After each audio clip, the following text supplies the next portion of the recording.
Hello, travel family, and welcome to the first episode of the Travel Tips and Trips podcast. My name is Terry Potts, and I am your travel-obsessed podcast host.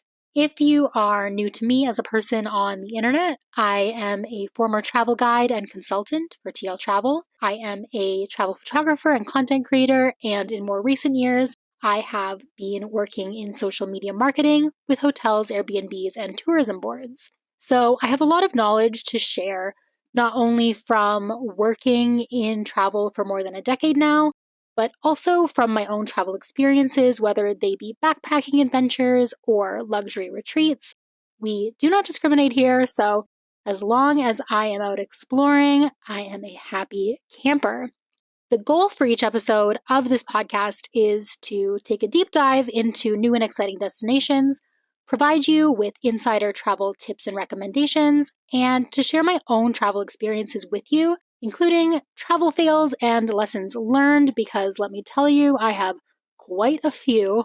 I won't jump too much into the marketing side of travel here, but those influences are sure to play a part every now and then, so I hope that you'll find those little tidbits as interesting as I do as well. But whether you're an experienced traveler or just starting out, there should be something helpful here, or at the very least entertaining, for absolutely anyone. I'm just so excited to have you all here to listen.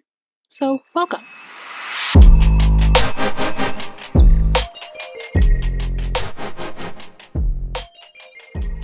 So, kicking off episode 1, we're going to talk about why travel matters, and then I'm going to share some tips for getting motivated to get out there and start or continue exploring the world. I thought this might be a good place to start for all of you, just to get a better idea of why I do what I do and hopefully help you with some travel inspiration and motivation along the way. So, why does travel matter? I'm sure I'm not alone here, but have you ever taken a trip that just changed your life? This trip could have been backpacking across Europe or just a casual trip out to the lake. Whatever it was, it just left you feeling different, feeling more aware of your surroundings, more excited about life, more open to the people around you.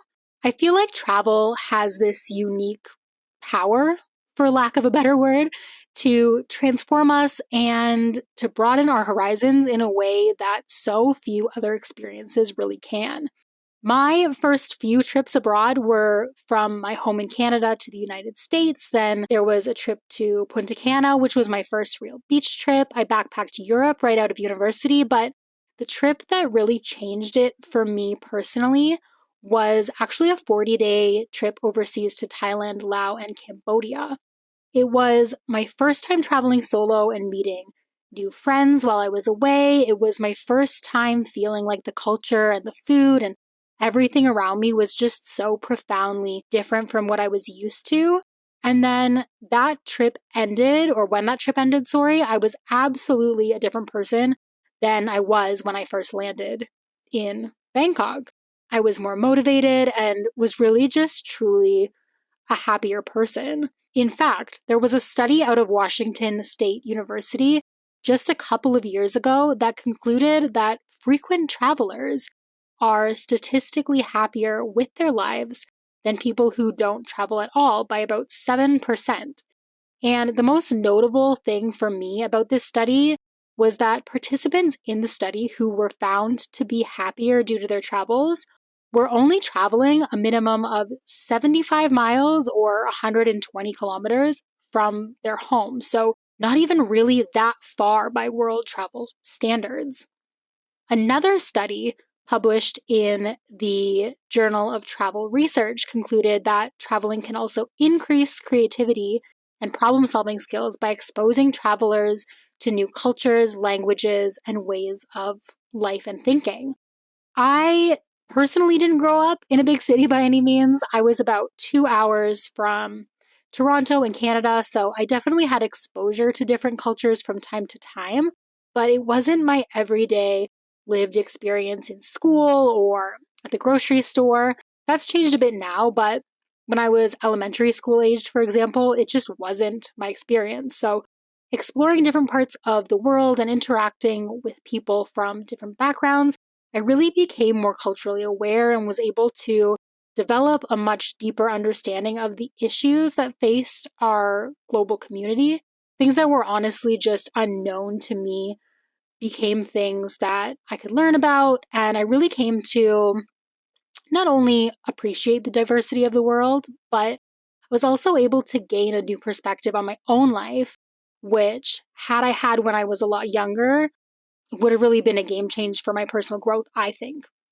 So, what if you're hesitant to travel or just kind of unsure where to get started? You want the experience, you want that personal growth, but you just really aren't sure.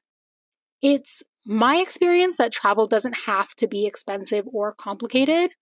It can be, don't get me wrong, it can definitely be both of those things, but it can be inexpensive and simple and still be exciting as well. So, if you are really hesitant to get out on your own, then you can start by exploring closer to home in your own province or state by just taking a short weekend trip somewhere nearby. In 2021 specifically, due to travel limitations, I spent a lot of time exploring closer to home in Canada and the Rocky Mountains and was able to really emulate the experience of traveling abroad and visiting places that were completely new to me within just an hour or two of home. Even in destinations close by that I was visiting for a second time, there was still new hikes and new views to check out that I never knew existed prior. This is also something that you can do on a tighter budget because you can avoid extra costs like travel visas and flights. And even if you do choose to fly somewhere further, you can always lessen that blow to your wallet by choosing to stay in hostels or campsites instead of more expensive hotels or resorts. So definitely don't let budget deter you and don't feel like you have to travel halfway around the world in order to have a memorable trip. Just going somewhere is going to be enough to get you comfortable with planning and traveling. And then from there, you can set your sights on somewhere new or somewhere bigger or somewhere further. The most important thing really is to just take the leap and start exploring. So I hope that you enjoyed this first short episode of the Tips and Trips podcast. Just gave you a little bit of a taste of what you can expect in episodes to come. If you enjoyed it, I would love for you to take a moment to subscribe. And until next time, stay great, travel safe, and I'll chat with you again in the next episode of Travel Tips and Trips. Chat soon.